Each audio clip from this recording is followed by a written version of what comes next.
तुम्हारे हृदय में वास करेंगे, कहीं ढूंढने नहीं। कस्तूरी कुंडल बसे मृग ढूंढत वनमाई, ऐसे घटी घटी राम है दुनिया देखत नाम। कस्तूरी मृग के नाभि में रहती है, लेकिन उसकी सुगंधि प्राप्त करने के लिए मृग जंगलों में भटकता है। हम सब जगह भटकते हैं, तीर्थ में जाते हैं, तीर्थ में ही गलत काम करने लगे। देवताओं के पास जाते हैं, जाकर के धड़ाम से एक का सिक्का चढ़ाया, ओए विष्णु भगवान मेरा ये काम कर देना, ओए हनुमान जी ये काम कर देना। अरे तुम्हारे सिक्के का भूखा है परमात्मा नहीं, तुम्हारे भाव का भूखा है। तुम्हारे यदि भाव ही विद्यते देवा तस्मात् भावो ही कारण।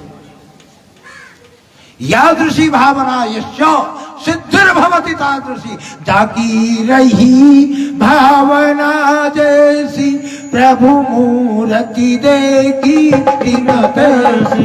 जाकी रही भावना जैसी प्रभु मूर्ति देखी तीन तैसी। जाकी रही भावना जैसी प्रभु मूर्ति देखी तीन तैसी।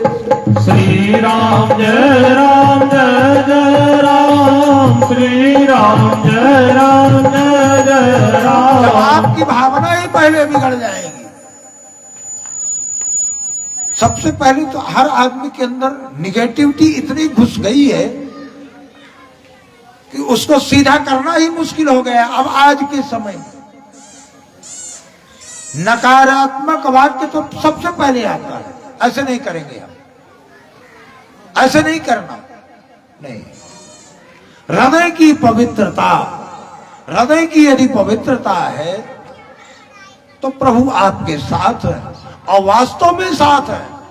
ये आप मत सोचो कि आपके साथ परमात्मा नहीं, आप जहां भी जाओगे वही परमात्मा आपके साथ है। आप अपने हृदय से पूछ करके तो देखो, फुल कॉन्फिडेंस नहीं है, सस्पेंस में रहते हैं, संदेह में रहते हैं, doubt in the get out. कोई भी व्यक्ति यदि संदेह में रहता है तो उसको जिससे संदेह हो उस काम को करना ही नहीं चाहिए। संदेह में रहोगे जीवन बेकार हो जाएगा। पूर्ण विश्वास के साथ आप परमात्मा को समर्पित हो जाओ। परमात्मा कैसे नहीं आपके कार्य करता। मैंने तो अपने जीवन में देखा है महाराज, जो मैंने देखा है बुढ़ा हो गया वही मैं करता हूं और वही बताता हूं। संसार सागर में कोई नहीं है, नहीं को निज सुख दुख कर दाता, निज कर कृत्य भोग सब भ्राता। स्वकीय नहीं व दोषेण, हम अपने हृदय के अंदर यह नहीं है कि मैं सोच लूंगा तो मेरे पत्नी को मिल जाएगा, यह भी नहीं सोचना। मैं सोच लूंगी तो मेरे पति को हो जाएगा, ऐसा नहीं सोचना। आप खाओगे तो आपका पेट भरेगा, न कि दूसरे का भरेगा। जिस तरह से आहार करने में आपका उदर पोषण होता है, उसी तरह से श्रवण रंध्र से भगवान का नाम सुना हुआ और हृदय के अंदर अट्रैक्शन पैदा कर आपको सदमार्ग बताता है। महाराज जी सही कह रहे थे, सही रास्ते पर चलो। मन तो कह रहा है सही रास्ते पर चलो, आत्मा कह रही है सही रास्ते पर चलो। थोड़ी देर बाद मन भिखारी है, नहीं ऐसे नहीं, हम ऐसे कर लेते हैं, कोई देख थोड़ी ना रहा है। जब मन के अंदर ऐसा आ जाएगा, उसी समय अपनी चतुराई चलाओगे तो परमात्मा कष्ट देना शुरू कर देता और कोई बात नहीं होती। आप अपने हृदय में पवित्रता जितनी रखोगे। सुश्री सौनक जी प्रश्न करते हैं, महाराज पवित्रता की मूर्ति के बारे में बताने का कष्ट करें। मैंने सुना है श्री सुखदेव जी महाराज का अवतरण पवित्रता की मूर्ति है, स्वयं विष्णु है। इनका प्रादुर्भाव कैसे हुआ? श्री सुखदेव जी महाराज का प्रादुर्भाव कैसे हुआ? श्री सूत जी महाराज कहते हैं, हे सोनक, आओ मैं तुम्हें इस बारे में मैं बताता हूं कि श्री सुखदेव जी महाराज का अवतरण कैसे हुआ।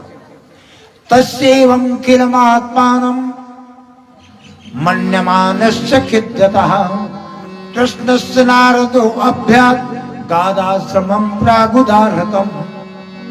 श्री शौनक जी महाराज कह रहे हैं, हे शौनकादि ऋषि, श्री सूत जी महाराज कह रहे हैं, हे शौनकादि ऋषियों, एक बार की बात है, सभी देवता बैठे हुए थे, सब यहां वहां विचरण कर रहे थे। एक दिन देवर्षि नारद अपनी करतल वीणा को लेकर कैलाश में गए। कैलाश में भोले बाबा बैठे हुए थे, आनंद, अकेले भोलेनाथ बैठे थे। भोलेनाथ को दंडवत प्रणाम किया। अब देवताओं के ऋषि आतिथ्य सत्कार हुआ। माता जी कहाँ गई? बोले माता जी दूसरे कक्ष में है, जाओ मिल लो। माता जी के पास गए और माता जी को प्रणाम किया। और माताओं की आदत होती, यहाँ की माताओं की आदत नहीं होती, बदरपुर उस पार की बात कर रहा हूं, यहाँ की बात नहीं कर रहे। यहाँ की तो माताएं सब अच्छी हैं। माताओं की आदत होती है 1 मिनट के अंदर प्रसन्न हो जाना और 1 मिनट के अंदर नाराज हो जाना। देवर्षि नारद प्रणाम किए।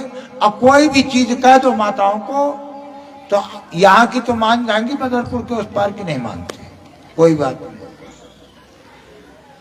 देवर्षि नारद कहने लगे, मैया मेरे आज तक यह समझ में नहीं आया कि भगवान शंकर ये जो मुंडों की माला पहने हैं, ये किसकी मुंड है और क्यों पहने हैं? क्या जरूरत है मरने के बाद मुंड का माला पहन लेना? क्या जरूरत है? रुद्राक्ष का माला पहने, मुंडों की माला क्यों पहने? ये समझ में नहीं आया। पार्वती जी कह रही हैं कि पता नहीं है आपको? बोले नहीं, मुझे तो पता नहीं। पार्वती जी कहने लगी, भगवान शंकर मेरे से इतना प्रेम करते हैं कि जब जब मैं मरती हूं तो गर्दन काट करके माला पिरो लेते हैं और पहन लेते हैं। बोले नारायण नारायण नारायण। आपसे इतना प्रेम करते हैं भगवान शंकर कि आपके गर्दन को काट करके मुंड की माला बना लेते, पिरो करके और पहन लेते। बोले हाँ। बोले नारायण नारायण नारायण। मैया और तुम बार बार मर जाती हो? बोले हाँ मैं तो मर जाती हूं। बोले और भोलेनाथ? बोले वो तो कभी मरते ही नहीं। बोले क्यों नहीं मरते हो? ये पता है आपको? पार्वती जी कहने लगी, मुझे तो पता नहीं। और खुद का स्वामी यदि घर में आकर के सारे दिन की रिपोर्ट यदि मैडम को ना बताए ना, महाराज पूरी भागवत सुनानी पड़ती। बोले जय श्री कृष्ण। घर पहुंचते ही पूरी भागवत सुनानी पड़ती। बोले आपसे इतना प्रेम करते हो, मरते नहीं? बोले हाँ। बोले मैया आपको धोखा है। वो अमृत कथा जानते हैं, अमर होने की कथा जानते हैं, जिस कथा को श्रवण करने से आदमी अमर हो जाता है, वो कथा जानते हैं। आपको अभी तक सुनाया नहीं उन्होंने? बोले आज तक तो नहीं सुनाया। अब तो पार्वती जी कुपित, मेरे को बताया नहीं, तुमको पता है? अब भोलेनाथ अंबिका को बुला रहे हैं, गौरी, महागौरी, पार्वती, अपर्णा, आओ तो सही। यहां कहने लगी मेरे को नहीं आना है, मैं रोज रोज मरती हूं और तुम मरते नहीं, ये कहानी बताओ। बोले अच्छा देवर्षि आया था ना? बोले हाँ बता गए सब, बता गए सब। बोले हाँ बता गए सब। भोलेनाथ कहने लगे, पार्वती अभक्ते नैव दातव्यम, अभक्ते नैव दातव्यम, गोपितम रक्ष पार्वती। पार्वती जब तक भक्त के हृदय के अंदर भावना उत्पन्न नहीं होती, भक्त प्रश्न नहीं करता, भक्त भावना नहीं लाता, भक्त अपने आप में प्रार्थना नहीं करता, तब तक तो कोई किसी को बताता ही नहीं। मैं कैसे बता दूंगा? बोले मैं तो आपकी अर्धांगिनी हूं। बोले आपने तो कभी ऐसा प्रश्न ही नहीं किया, आपके अंदर भाव ही नहीं। आपके लिए तो मैं केवल भोलेनाथ हूं। पार्वती जी गिड़गिड़ा करके प्रार्थना करते हैं, हे नागेश्वर, हे दक्षेश्वर, यक्ष स्वरूपा ये जटाधरायो पिनाक हस्ता ये सनातनायो दिव्याय देवा यदिगंबराय तस्मै यकाराय नमः शिवाय। यही काली वरदाई ने। हे भोलेनाथ, आप तो सर्वेश्वर हैं। आत्मा तुम गिरिजामति सहचरा प्राणा शरीरम गुरम। हे नाथ, हम आपसे प्रार्थना करते हैं, आप मेरे किए गए अपराधों को क्षमा करें। मुझे अब वह रास्ता बताएं जिस कथा को श्रवण करने से जीव अमर हो जाता है। भोलेनाथ कहने लगे कैलाश में नहीं, कैलाश में किसी से कहना भी नहीं, क्योंकि कैलाश में नाना प्रकार के विषैले जीव रहते हैं। यक्ष, काल, मारीमर, भूत, प्रेत, पिशाच, राक्षस, अग्नि, वेताल, ये सब यहां पर विराजमान है। इनके सामने यदि अमृत कथा कही गई तो ये अमर हो जाएंगे, तो जीव नहीं बचेगा। चलो यहां से कहीं और चलते हैं। पार्वती जी कहने लगी मैं अपने वाहन को लेते चलूं। देखो भगवान शंकर की बड़ी भारी विडंबना है महाराज। हम एक घर में पिता पुत्र सास बहू नहीं रह सकते, सुबह नहीं तो शाम को टरल टरल हो जाएगी। और भगवान शंकर के घर में एक दूसरे के शत्रु रह रहे हैं। शेर का शत्रु कौन है? बैल। सिंह का शत्रु कौन है? बैल है। मोर का शत्रु है सांप। कार्तिक जी का वाहन क्या है? मोर, मयूर। गणेश जी का वाहन क्या है? चूहा। मयूर चूहा को तुरंत खा जाता है। एक दूसरे के सब शत्रु हैं और एक ही जगह रह रहे। मां कह रही है भोलेनाथ मैं आपके साथ चलूं। जैसी इच्छा। आज वाहन में ही चढ़ करके एक साथ गौरी शंकर नंदी पर सवार होकर अमृत कथा को श्रवण करने के लिए स्थान का चयन करने के लिए निकले। कई जंगल पार कर गए, स्थान का चयन नहीं हुआ। हिमालय में एक पवित्र गुफा मिली। उस पवित्र गुफा में जाकर के भगवान शंकर कहने लगे यहां कथा करते हैं, जिसे अमरनाथ की गुफा कहते हैं। अमरनाथ की गुफा में जैसे ही प्रथम चरित्र से 24 अवतारों से कथा शुरू होती। सबसे पहले भगवान का जन्म वाराह रूप में हुआ। सबसे पहला जन्म वाराह रूप में हुआ। 24 अवतार की कथा श्रवण करने के बाद राजाओं की कथा, 10वें स्कंद तक की कथा हुई। जैसे ही भगवान का जन्म हुआ वैसे ही पार्वती जी को नींद आ गई। और कथा में नींद आती ही आती, चाहे कहीं भी हो, कथा में नींद आएगी ही आएगी। चाहे एक आदमी को ही आए, आंख तो ढकने ही लगती है, क्योंकि आलस्य आता है, प्रमाद आता है। हमारे शरीर के अंदर आलस्य और प्रमाद एक ऐसी चीजें हैं जो कोई कार्य नहीं करने देती। आलस्य के कारण आदमी क्षणिक रूप से बैठा रहता। जैसे ही नींद आई, कोने में विकलित अंडा रखा हुआ था, वह साकार रूप में आया, तोते का बालक बना, हुंकारी भरना शुरू हुई।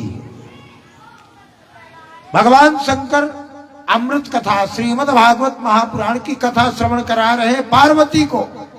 पार्वती जी सो रही हैं और वह सुख शावक हुंकारी दे रहा है, और एकदम से पार्वती जी की नींद खुली तो डबल हुंकारी हुई। अब पार्वती जी यहाँ झूठ बोलती थी, कैलाश में यहाँ की माताएं कोई नहीं झूठ बोलती, ऐसा नहीं सोचना। औरतों का काम है 1 मिनट के अंदर झूठ बोलना। कैसे? कछु न परीक्षा लीन गोसाई, कीन प्रणाम तुम्हारे नाई। कछु न परीक्षा लीन गोसाई, कीन प्रणाम तुम्हारे नाई। कछु न परीक्षा लीन गोसाई, कीन प्रणाम तुम्हारे नाई। कछु न परीक्षा लीन गोसाई, कीन प्रणाम तुम्हारे नाई। जगदम्बा कह रही है, उस समय भी छल हुआ है। एक बार की बात है, संक्षिप्त में बताता हूं। राम जी जंगल को जा रहे थे सीता जी के वियोग में। जब राम जी जंगल में थे, सीता की खोज कर रहे थे, भगवान शंकर ध्यान लगाए हुए बैठे हैं। पार्वती जी ने कहा, ये किसका ध्यान कर रहे हो? माताओं की तो आदत होती है, कोई ना कोई, मान लो पुरुष भगवान का भी नाम ले रहा हो, उसमें भी क्या कर रहे हो, आदत होती। जगदम्बा कहने लगी, क्या कर रहे हो? 2-4 बार कहा तो भोलेनाथ कहने लगे, पार्वती मैं अपने इष्ट देव का, अपने स्वामी का ध्यान कर रहा हूं। बोले आपके स्वामी कौन है? बोले राम रामेति रामेति रमे रामे मनोरमे, सहस्रनाम तत्तुल्यम श्री राम नाम वरानने। ऐ पार्वती, ऐ वरानने, मैं उस परमात्मा का नाम स्मरण कर रहा हूं जो मेरा इष्ट है, मेरा स्वामी है, राम। बोले कौन से राम? बोले अयोध्या नंदन राम, अयोध्या में जो जन्म लिए हैं अभी, उन्हीं राम का ध्यान कर रहे हैं। तो पार्वती जी को ध्यान था कि उनकी औरत खो गई है। पार्वती जी ने कहा कि वो वही वाले राम ना, जिसकी औरत को रावण लेकर के भाग गया है। अब किसी को ऐसे कह दो उसके गुरु को, तो शिष्य तो जो है ना आग बबूला हो जाएगा। भगवान शंकर तो क्रोधित हो गए, लेकिन अर्धांगिनी है ना, कुछ कह भी नहीं सकते। बोले हाँ हाँ हाँ वही है। बोले तो कैसे आपके इष्ट हो गए? इतने बड़े देवता होकर के, और आप देवों के देव महादेव हैं, उनका ध्यान कर रहे हैं। उनके बस की नहीं है कि वो अपनी औरत को ढूंढ ले, लंका से ले आए। और ज्यादा बुरा लगा।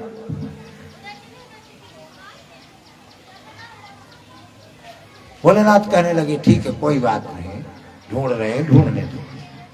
अब पार्वती के दिमाग के अंदर खुदड़ पैदा हुई। अब मैं देखती हूं कि वो भगवान कैसे, आदत तो होती। पार्वती सीता का ही रूप धारण करके राम के पास पहुंची। पार्वती जी सीता का ही रूप धारण कर राम और लक्ष्मण के पास पहुंची, तो राम तो कहीं नहीं पाए। श्री लखन लाल जी कहने लगे, माता जी आपको प्रणाम है, और तो आप सब ठीक है, लेकिन ये भेष आपको अच्छा नहीं लगता। सिर नीचे हो गया। जब दासानुदास शिष्य इतना ज्ञानवान है, तो स्वामी कितना बड़ा ज्ञानवान ना हो। राम जी के पास पहुंची और राम जी ने जैसे ही प्रणाम किया, वैसे ही शंकर जी ने महागौरी पार्वती को कह दिया कि अब तो ध्यान लग गया हजारों वर्ष के लिए। भगवान शंकर की समाधि हजारों वर्ष के लिए लग गई। श्रीमन नारायण नारायण हिल रही थी, कोई हिला दिया। उसको बना ना, कहाँ से बना, कहाँ से बना रहा है?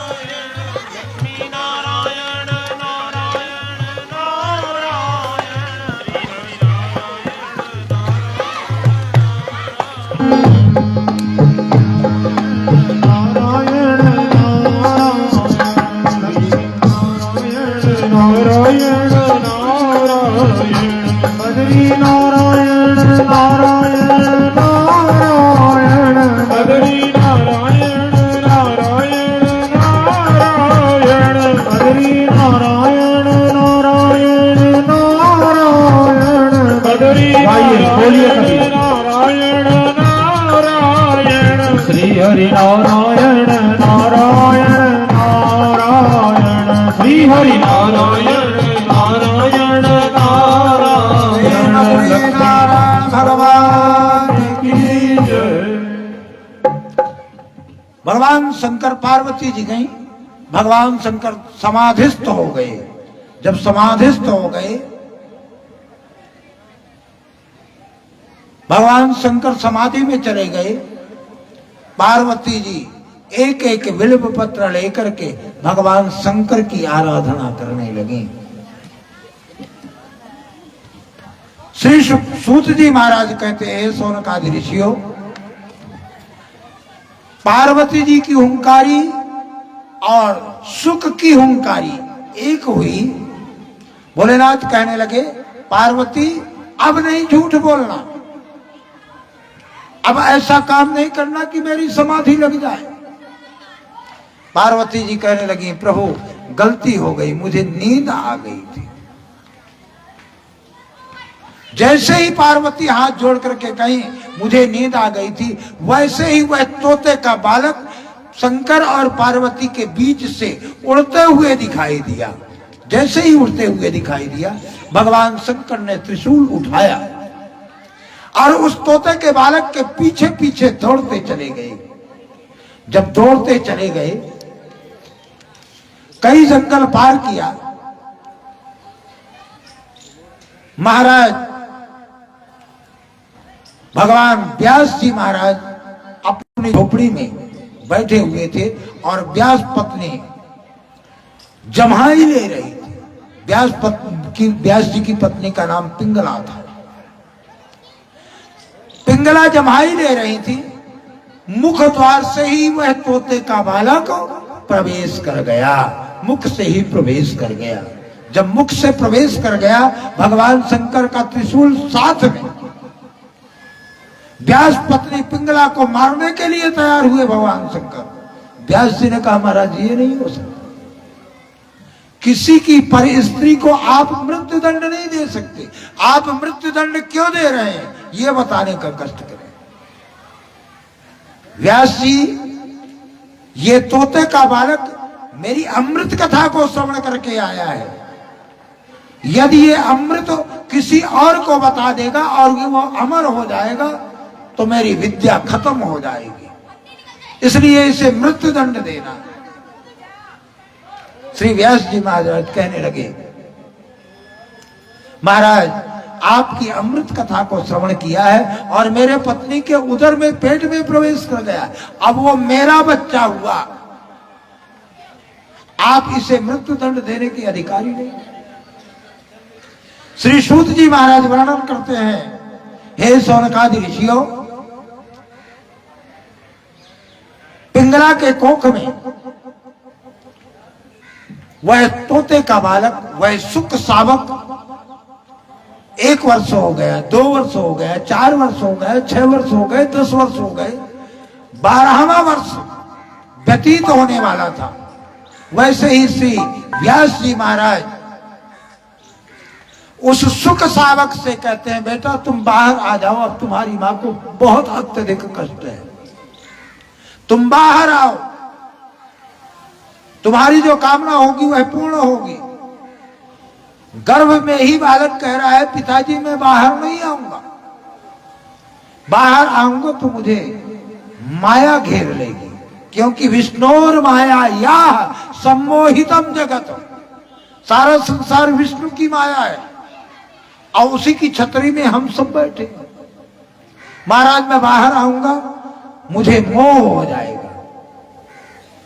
पिताजी कहने लगे बेटा तुम जैसा करना चाहो वैसा ही करो। पिताजी से बालक कहने लगा पिताजी मैं बाहर आते ही जंगल की ओर प्रस्थान कर जाऊंगा। भला कोई ऐसा माता पिता होगा जिसका बालक पैदा होते ही जंगल की ओर प्रस्थान कर जाए और उस मां को और पिता को सुख मिले? नहीं, संतान को देख करके ही सुख प्राप्त होगा। बालक बाहर आया। फाल्गुन शुक्ल पक्ष द्वितीया वाले दिन श्री सुखदेव जी महाराज जी जय। श्री सुखदेव जी महाराज प्रकट हुए। जैसे ही प्रकट हुए जंगल की ओर भागने लगे। जंगल की ओर जब भागने लगे, जंगल की ओर जब भागने लगे, पीछे पीछे पिताजी जा रहे हैं।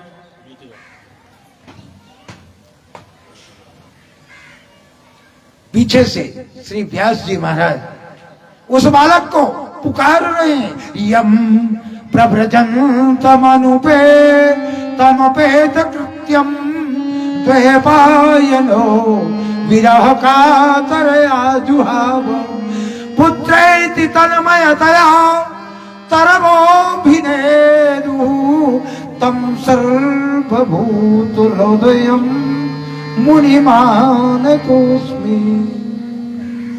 हे पुत्र ठहरो, तुम्हारा यज्ञोपवीत नामकरण संस्कार कर दो। पुत्र रुका ही नहीं, घनघोर जंगल में एक विशाल गुफा के अंदर प्रवेश कर गया। जब प्रवेश कर गया तो श्री व्यास जी महाराज गुफा के बाहर बैठ करके ही भागवत के 4 श्लोक बोलते हैं। पहले श्लोक में ही बेटा बाहर आ गया। क्या है?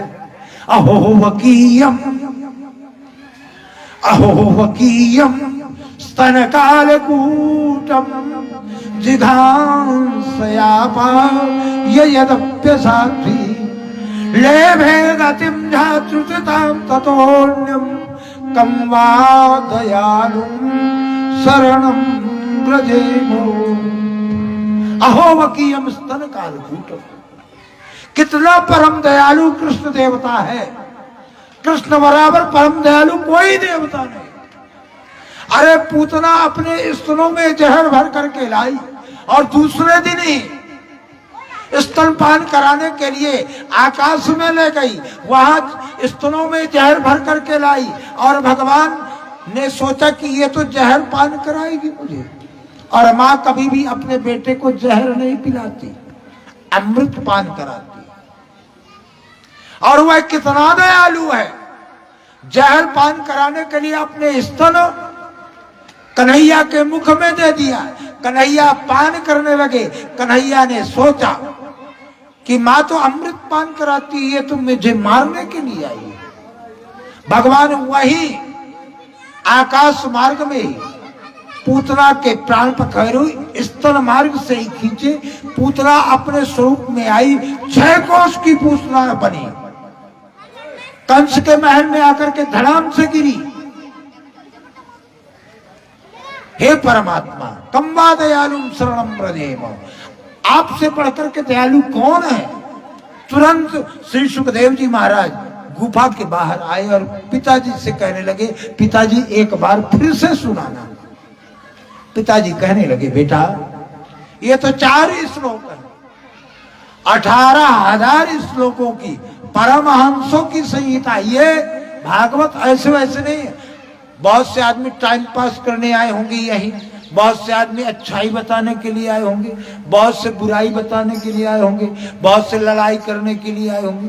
परमहंस किसे कहते हैं महाराज? हंस उसे कहते हैं जो दूध और पानी को मिलाकर के रख दो दूध और पानी को मिलाकर के रख दो, हंस का काम है दूध पी जाए और पानी अलग कर दे। समुद्र के किनारे हंस रहता है, मोती ही खाता है, मोती के अलावा कोई आहार नहीं, और मोती समुद्र में ही प्राप्त होता है। ये तो हंस का की गति है, और परमहंसों की गति जो परम पावन है, इससे बढ़कर के कोई नहीं है, वो पुराण भागवत पुराण है। हर आदमी पान नहीं कर पाता। अमृत पान करने के लिए किसी को कह दो, कोई नहीं पिएगा महाराज। और जो बगल में वो इस समय लगातार केजरीवाल ने, भारत सरकार ने बता दिया है ना कि 40% इंडिया का खर्चा उससे जाता है, जिसका सबसे पहले लॉकडाउन खुलने के पहले ही वो खुल गई थी उनकी दुकानें पूरे जगह में, जिसे कलयुग का अमृत कहते हैं, जिसे मदिरा कहते हैं। मदिरा सबसे पहले दुकानें खुली थी महाराज। यहां तक कि भोजन न मिले तो न मिले, लेकिन मदिरा जरूर मिलना चाहिए। उस समय 200-300 ठेके यहां हैं फरीदाबाद में। जो ठेके वाले हैं वो अपने, जिनका ठेका है वो अपने शिष्य हैं। उन्होंने बताया कि गुरुजी एक रात में तो करोड़ों करोड़ों की बिक जाती है। ओम प्रकाश चौधरी ही है, वो भी ओम प्रकाश चौधरी हैं, लीले कहते हैं उसको। बोलिए जय श्री कृष्ण। अब तो एक के साथ एक फ्री बता रहे हैं पंडित जी की, एक के साथ एक फ्री होने वाला है। पिबत भागवतम रसमालयम। आप किसी को भी कह दो कि ये नुकसानदेह है तो वो आपके ऊपर ही आ जाएगा।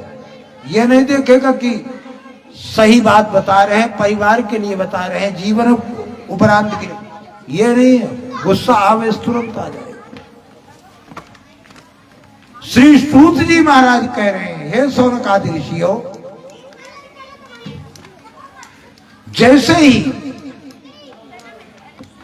श्री व्यास जी महाराज ने श्री सुखदेव जी महाराज को कहा 18,000 श्लोकों की परम हंसों की संहिता मैं तुम्हें प्रदान करूंगा, 4 वेद दूंगा, 18 पुराण दूंगा, श्रुतियां दूंगा, स्मृतियां दूंगा।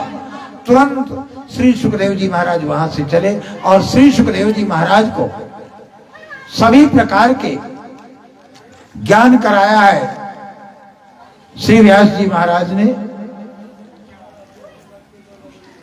व्यास जी महाराज ने जब सभी पुराणों का ज्ञान करा दिया तो व्यास जी महाराज कहने लगे, सुखदेव अब तुम अमृत कथा का प्रचार करो, अमृत कथा का प्रचार करो। बोले अमृत कथा क्या है? बोले यही भागवत ही अमृत कथा है। बोले महाराज भागवत अमृत कथा, इसको लिखी किसने, कही किसने, कब कही गई, ये अमृत कैसे बनी, ये बताने का कष्ट करो ना पहले, तब ना पता चलेगा कि ये अमृत कथा है। श्री सूत जी महाराज कहते हैं, शौनकादि ऋषियों, यस्याम वै श्रूयमाणायाम, यस्याम वै श्रूयमाणायाम कृष्णे परम पुरुषे भक्ति उत्पद्यते पुंसाम शोक मोह भयापहा। अरे जिसके श्रवण मात्र से परम पुरुष पुरुषोत्तम श्री कृष्ण को, श्री कृष्ण की शरणागति मिल जाए, जिस महापुराण के श्रवण करने मात्र से श्री कृष्ण की शक्ति प्राप्त हो जाए, या श्री कृष्ण के चरण के अनुराग प्राप्त हो जाए, या जिसके श्रवण करने मात्र से भक्ति हमेशा उत्पन्न हो और उस भक्ति के द्वारा 3 चीजों का नाश हो, शोक का नाश हो, मोह का नाश हो और भय का नाश हो। जिसके श्रवण मात्र से कृष्ण की कृपा प्राप्त होती है और शोक मोह और भय का नाश होता है, ऐसी कथा को अमृत कथा कहते हैं। बोले महाराज ये तो ठीक आ गई समझ में, इसकी संरचना कैसे हुई ये बताओ। श्री सूत जी महाराज कहते हैं श्रीमद् भागवत महापुराण की संरचना महाभारत काल में युद्ध हो रहा था। युद्ध भरे युद्ध में सबने अपनी अपनी चाल चली और युद्ध महाभारत का 18 दिन हुआ है महाराज, कुल 18 दिन। 18 दिन के अंदर सब कुछ कृष्ण ने बता दिया। श्री सूत जी महाराज कह रहे हैं, हे शौनकादि ऋषियों, महाभारत काल में दुर्योधन ने अश्वत्थामा को मांगा था और दुर्योधन अश्वत्थामा से कहने लगा, गुरुपुत्र है ना, गुरु द्रोणाचार्य के पुत्र अश्वत्थामा है, कहने लगा महाराज आप ब्रह्म विद्या को जानने वाले हैं, आप पांडवों को मृत्यु दंड दे सकते हैं और आपको मृत्यु दंड देना होगा। अश्वत्थामा विचलित हो गए, मुझे ये कह रहा है पांडवों को मारना पड़ेगा, कोई बात नहीं।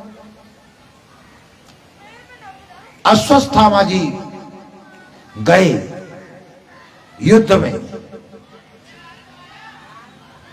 युद्ध में जब गए तो सूर्यास्त के पहले शंख बजता था, पांचजन्य नाम का शंख बजता था, जिससे युद्ध विराम होता था। उस दिन पहले ही चले गए अश्वत्थामा और शंख बजा दिया। सेना को कह दिया कि आवाज लगा दो कि अश्वत्थामा मरो। और उसी समय दुर्योधन की सेना ने अश्वत्थामा नाम के हाथी को मृत्यु दंड दे दिया। आवाज कर दी, अश्वत्थामा मरो। धीरे से आवाज करी, कुंजरोवा। कुंजर माने हाथी। अश्वत्थामा मरा, आदमी नहीं, नरवा। कुंजरो आदमी नहीं, हाथी मारा। उसी रात में सब सेनाओं को पता चल गया कि अश्वत्थामा जी खत्म हो गए। उसी रात में दुर्योधन ने योजना बनाई, अश्वत्थामा जी आप ब्रह्म विद्या को जानने वाले हैं, आप पांचों पांडवों को मृत्यु दंड दो, आज देना पड़ेगा। अश्वत्थामा जी पहुंचे, पांडव तो कहीं और थे, कुंती के पास पांचों पांडवों के पुत्र लेटे हुए थे और द्रौपदी और कुंती वहीं लेटी हुई थी। अश्वत्थामा ने देखा कि ये तो पांडव ही लेटे हुए हैं और पांचों पांडवों को अपनी ब्रह्म विद्या के द्वारा बांध करके ले आए। बांध करके दूर ले गए और दूर ले जाकर के उनके सिरों को काट दिया। पांडु पुत्रों के सिरों को जब काटा, आवाज आई, कुंती और द्रौपदी गई, धर्मराज, युधिष्ठिर, भीम, अर्जुन, नकुल, सहदेव पांचों भाई आए। देखा पांचों पुत्रों की मृत्यु, विलाप करने लगे। अर्जुन ने संकल्प लिया, जिसने मेरे पुत्रों को मारा है उसको मैं मृत्यु दंड दूंगा। अर्जुन का संकल्प खाली नहीं हो सकता। पांडु पुत्रों को के मृत्यु को सुनकर पांडवों ने कृष्ण को आमंत्रित किया। कृष्ण आए, यमुना के किनारे दफनाने गए। कृष्ण से अर्जुन ने कहा, महाराज मैं उसे मृत्यु दंड दूंगा जिसने मेरी संतान को मारा है। कृष्ण ने कहा, उत्तर दिया है, अर्जुन ऐसा संकल्प नहीं करते। सबसे पहली बात तो वो गुरु पुत्र है, तुम्हारे पुत्रों की मृत्यु तो हो गई, वापस नहीं आना। सबसे पहले वो गुरु पुत्र है, दूसरा वो ब्राह्मण है। ब्रह्म बंधुर्न हंतव्यम आतताई वधारणा। मय्यो में भयमाप्नातम परिपाह्यानुशासनम ब्रह्मबंधु न हतव्यम। ब्राह्मण कभी मृत्यु दंड देने का अधिकारी नहीं होता। ब्राह्मण को कभी मृत्यु दंड नहीं देना चाहिए। ब्राह्मण को मृत्यु दंड के बराबर कर देना चाहिए। अब आजकल तो महाराज मृत्यु दंड के बराबर ही है। बोलिए जय श्री कृष्ण। किसी की बुराई नहीं कर रहा। क्यों? भगवान कहते हैं वपनम द्रविणादानम स्थान निर्यापणम तथा ऐसे ही ब्रह्मबंधूनाम हतोन्नान्योस्थितैहिकः। ब्राह्मण को यदि मृत्यु दंड देना है, वपनम द्रविणादानम, ब्राह्मण के शिखा और सूत्र को अलग कर दो। तो आज के डेट में ठीक है, बढ़िया है। न किसी ब्राह्मण के शिखा है, न किसी के पास सूत्र है, ना तो जनेऊ पहनते और ना ही शिखा। शिखा कहते हैं चोटी को, और चोटी एक एंटीना है। ब्राह्मणों के लिए एंटीना है। जिसके पास चोटी है ना महाराज, वेद कहता है, मैं नहीं कह रहा। मूर्ध्वानंदी वो, ये मूर्ध शीर्ष है और शीर्ष में भी चोटी है। तो डायरेक्ट लिंक होता है महाराज। ब्राह्मण पूज्य क्यों है? अपने कर्मों से। ब्राह्मण के 6 कर्म है, जिसमें एक कर्म अब रह गया है, बाकी 5 कर्म तो राधे राधे है। क्या है? पहला कर्म यज्ञ करना, दूसरा कर्म है यज्ञ कराना, तीसरा कर्म है वेद पढ़ना, चौथा कर्म है वेद पढ़ाना, 5वां कर्म है दान देना, और 6वां कर्म है दान लेना। तो एक कर्म लास्ट वाला रह गया है। पैसे कैसे आएंगे? वहां गए तो पैसे नहीं दिया, उसने तो इतने ही पैसे दिए, वो तो ऐसा कर रहा है, वो तो ऐसा कर। ये ब्राह्मणों की बुराई नहीं है। जबकि गोस्वामी तुलसीदास जी कहते हैं पूजिए विप्र जो वेद विहीना शूद्र न पूजिए गुणी ज्ञान प्रवीण। ब्राह्मण ज्ञान के अनुसार है। जन्मना जायते शूद्रा संस्कारा द्विजोच्यते वेद पाठी भवेद विप्रा ब्रह्म जानाति स ब्राह्मण। जो वेद के अनुसार चलने वाला हो, वेद को मानने वाला हो, उस ब्राह्मण से आप पूजन पाठ कराएंगे ना। आजकल तो महाराज छोटा सा पंचांग लिया, एक झोला लिया, गांव से चले आए। हम तो बड़े भारे पंडित जी हैं, हजारों के तादाद में। बुराई नहीं बता रहा। पंडित और ब्राह्मण में अंतर है। पंडित और ब्राह्मण में अंतर। पंडित तो सदूलकार से भी हो सकता है। पंडित ज्ञान से। पंडित कहते किसे? पंडित ज्ञानी को कहते हैं। ब्राह्मण जाति है, पंडित कोई जाति नहीं है। जन्मना जायते शूद्रा संस्कारा द्विज उच्यते वेद पाठी भवेद विप्रा। वेद का एक शब्द जानना नहीं और वेद पाठी का